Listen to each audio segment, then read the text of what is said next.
अपरिचिता, सबसे बलवान समय। बड़े बड़े वीर उसमें समा गए, बड़े बड़े गुणी ज्ञानी समय में ही तो खो गए।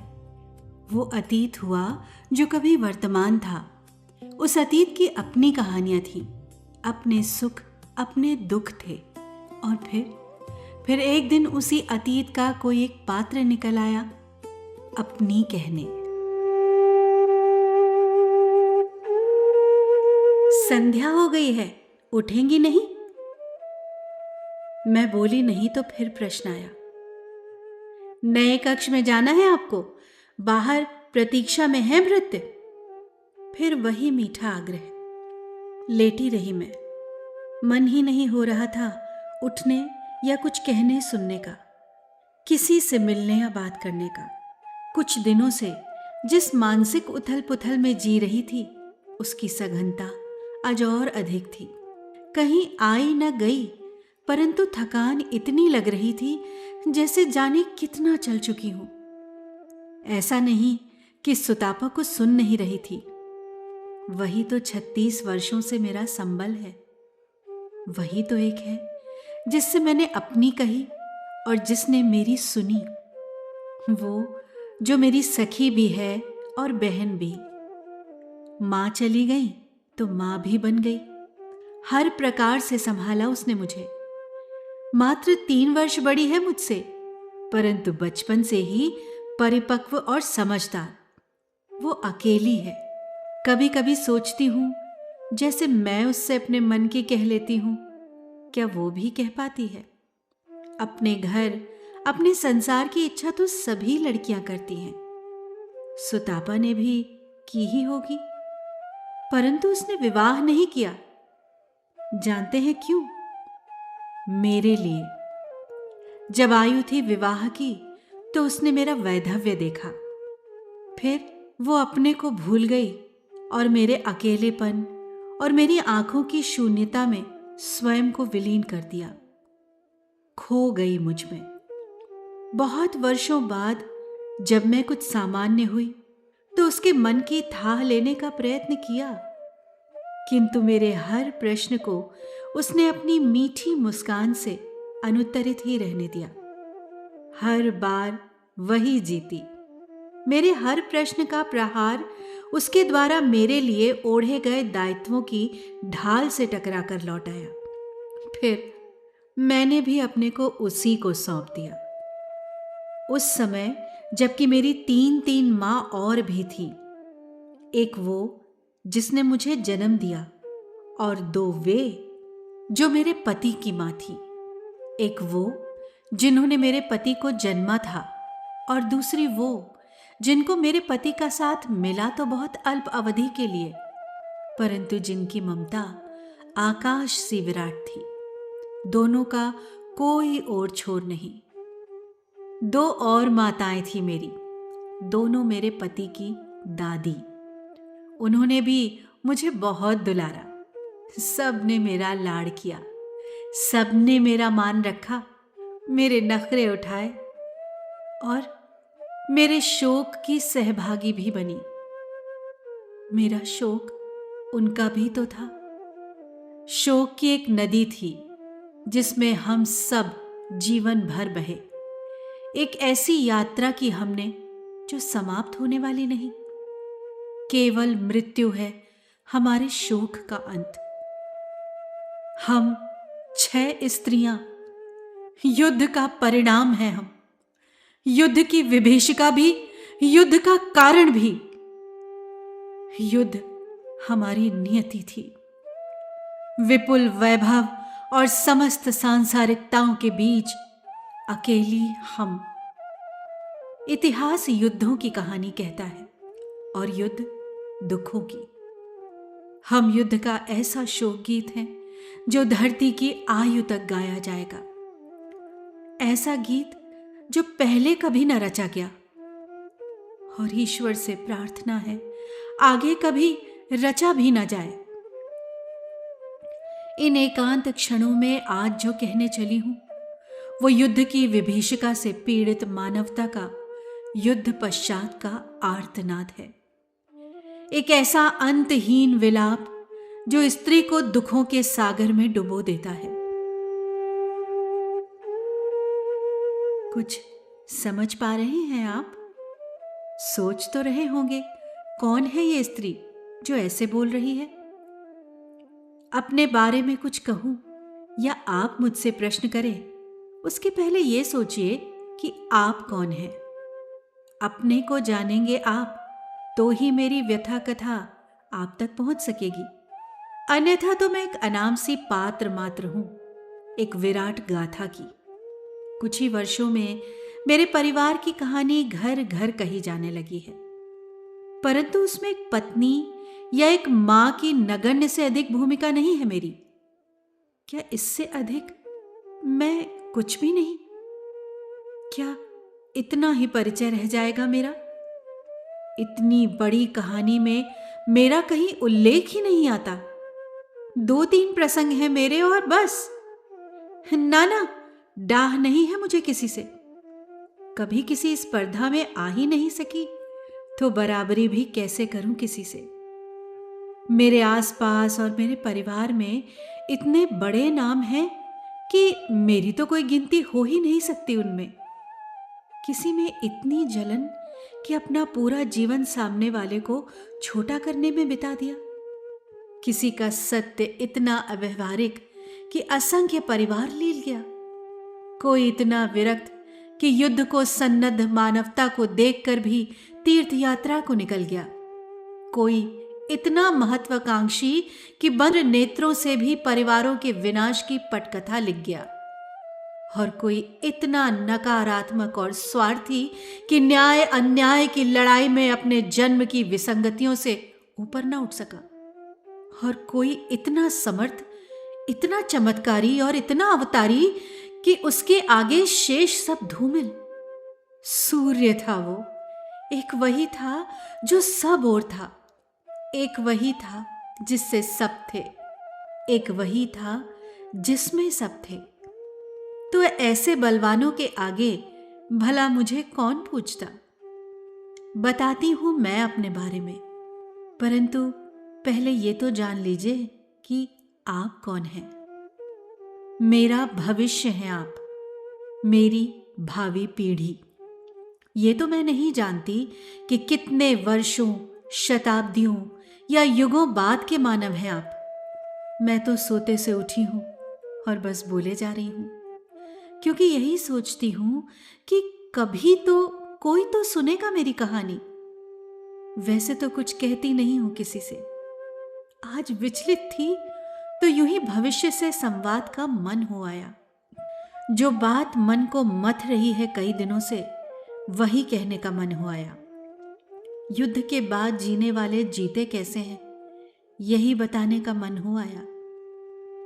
पहले अपना नाम बताती हूं और फिर कहती हूं अपनी कथा। मन हो तो सुनिए, अन्यथा छोड़ दीजिए। मैं उत्तरा। कुछ ध्यान आया? नहीं ना? उत्तरा हूं मैं।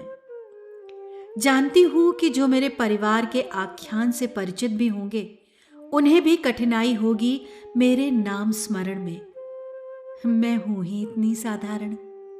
एक सूर्य प्रकाशित करता है समस्त ब्रह्मांड को, और मेरे परिवार में तो अनेक सूर्य थे।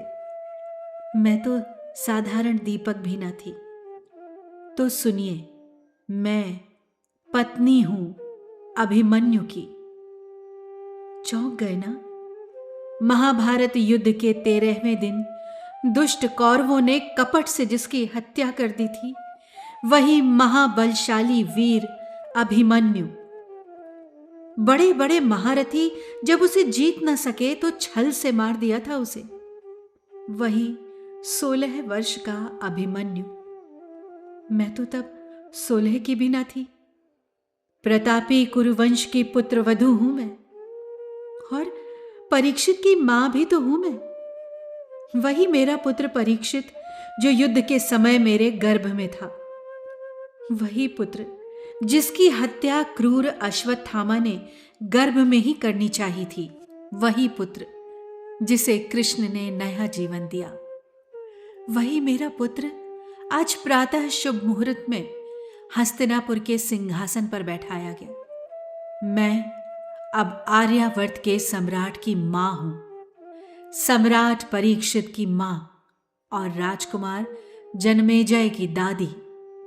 पत्नी से दादी तक की यात्रा व्यथा कथा है मेरी। मैं उत्तरा। मैं तो आपको बताना चाहती हूं महाभारत युद्ध के बाद कैसे जिए हम, कैसे जीवित रही मैं। सब कुछ खो देने के बाद जीना कैसा होता है। कोई पूछे हस्तिनापुर के समर्थ संपन्न चक्रवर्ती राजपरिवार और उसकी प्रजा से, कैसे पहाड़ सा जीवन काटा आर्यावर्त की विधवाओं ने, जो कभी लौट कर नहीं आने वाले। ऐसे पिता की प्रतीक्षा में हृदय फट गए निर्दोष बचपन के। वर्षों हस्तिनापुर के मार्ग उजाड़ पड़े रहे, उन पर चलने वाला कोई न था। पुरुष मारे जा चुके थे और स्त्रियों में भ्रमण या मनोरंजन का उत्साह शेष न था।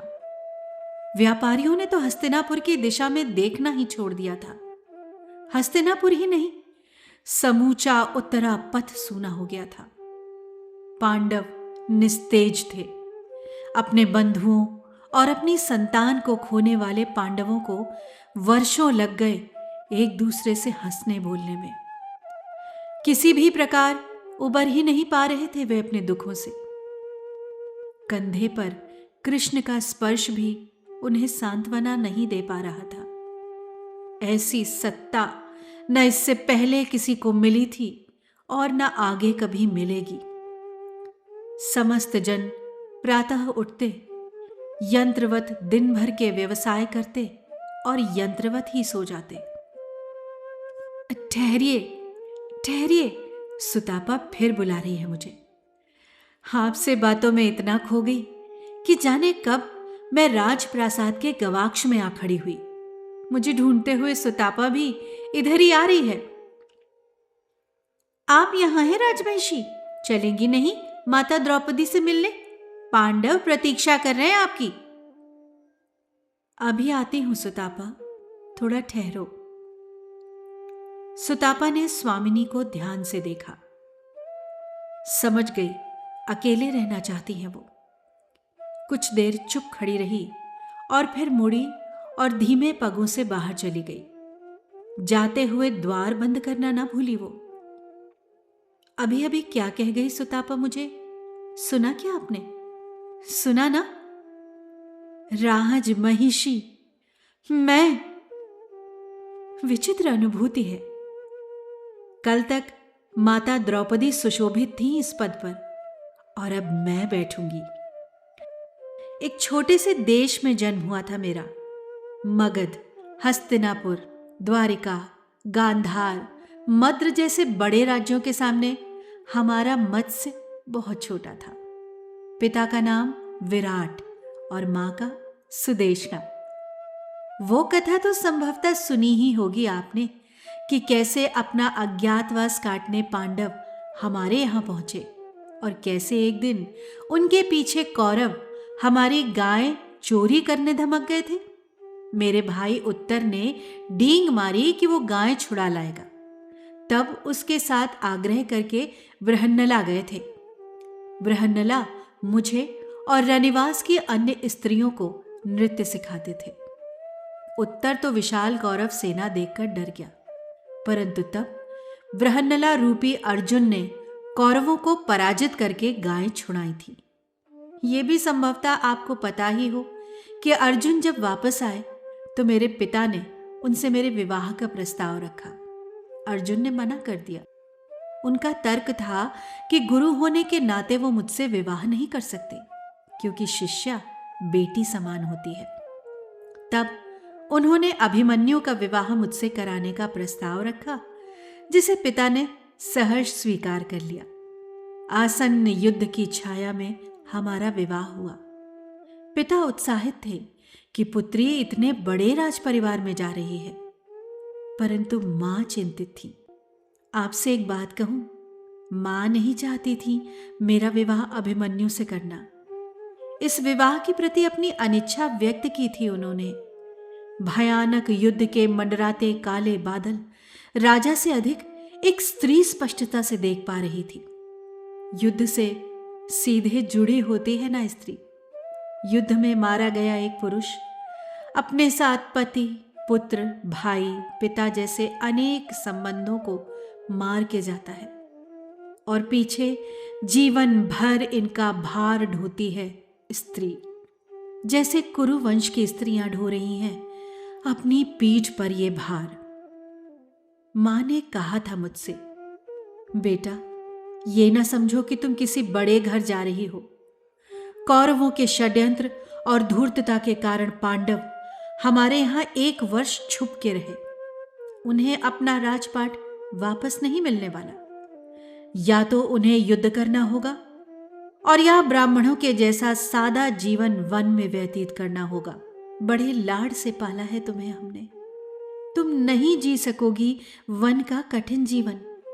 अभी समय है और विवाह ना करना चाहो तो मना कर दो।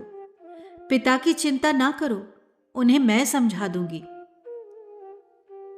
क्या कहूं आपसे, मां की बात पर मैंने विचार ही नहीं किया। इधर सुना उधर निकाला। छोटी थी मैं और पांडवों की आभा पर मोहित। परीक्षित जब तीसरी में लगा तो उसका मुंडन हुआ। होना तो पहली में ही चाहिए था, परंतु तब किसी में किसी भी प्रकार के आयोजन का ना तो साहस बचा था और ना ही इच्छा। युद्ध के पश्चात वही पहला पारिवारिक आयोजन था। केवल परिवार के लोग ही बुलाए गए थे। समारोह के लिए मुझसे पूछा था महारानी द्रौपदी ने। सबको लग रहा था परीक्षित की मां होने के नाते मैं सादा आयोजन नहीं चाहूंगी। सब मान रहे थे कि अपने एकमात्र पुत्र के मुंडन उपरांत होने वाले आयोजन को भव्य चाहूंगी मैं। पता नहीं ऐसा क्यों लगा उन्हें। निष्ठुर नहीं हूं मैं। प्रजा उदास रहे और राजप्रासाद निर्लिप्त निर्विकार प्रसन्न तो ऐसे देश का विनाश होता है। मैंने दृढ़ता से कहा, मुझे भव्य समारोह नहीं चाहिए। भावी सम्राट की राजनीतिक दीक्षा में आडंबर का स्थान नहीं होगा। मैं चाहूंगी मेरा पुत्र अपने बाबा और पितरों की भांति प्रजावत्सल हो। मैंने देखा मां द्रौपदी के नेत्र सजल और मुख पर संतोष था। मेरी सगी मां भी आई मत्स्य से।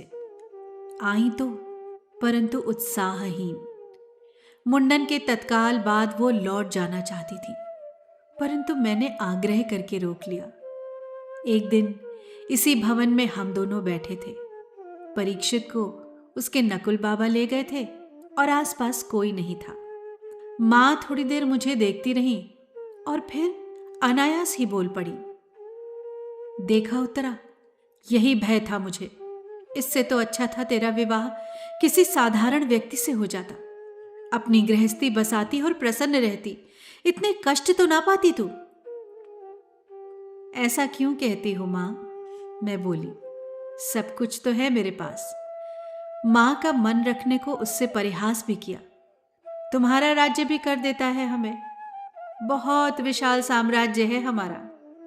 मां हंसी नहीं, कहने लगी, माता पिता का सब कुछ बच्चों का ही होता है, पर उत्तरा, धन और ऐश्वर्य से बड़ा जीवन होता है। कौन मां अपनी बेटी की मांग सूनी देखना चाहेगी? आभूषण, रथ, सेवक और राज्य प्रसन्नता के पर्याय नहीं होते मेरी बच्ची। और ये घर, ये बड़ा घर, बड़े लोगों का ये बड़ा घर, ये राजा महाराजाओं का घर जिसने तुझे तो वैधव्य दिया ही, मेरी भी मांग और कोख सब कुछ उजाड़ दिया। परम वैभव वाला ये घर हमारे लिए अभिशाप हो गया। मैं तो बस जी रही हूं उत्तरा। अब केवल मृत्यु की प्रतीक्षा है कि वो आए और मुक्ति दे मुझे, हर ले मेरे सारे कष्ट। तेरी एक कृत्रिम हंसी खूब समझती हूं मैं। कैसे भूल जाऊं बेटी कि युद्ध क्षेत्र में पड़े वे शव तेरी प्रजा के थे और यहां विषाद में डूबी विशाल अट्टालिकाओं की रिक्तता संगी है तेरी। सुख ही क्या मिला तुझे? जीने के लिए छोटे घर ही अच्छे। रीते हुए मन को सोने का सिंहासन भी नहीं भर सकता उत्तरा। पहली बार मां ने यूं कही थी अपने मन की बात। फिर जिस प्रकार अचानक बोली थी, वैसे ही अचानक वो उठी और भवन से निकल गई। रो नहीं रही थी वो, पाषाण हो चुकी थी, जैसे मैं, जैसे हस्तिनापुर की सहस्रों स्त्रियां। 2 दिन बाद मां अपने राज्य चली गई। उससे वही अंतिम भेंट थी मेरी। कुछ वर्षों बाद नहीं रही वो। बहुत रोई थी मैं। मां के साथ अपने पिता और भाइयों के लिए रोई और बियावान हो चुके अपने मायके के लिए भी रोई। यही सोचती कि व्यर्थ ही गया जीवन मां का।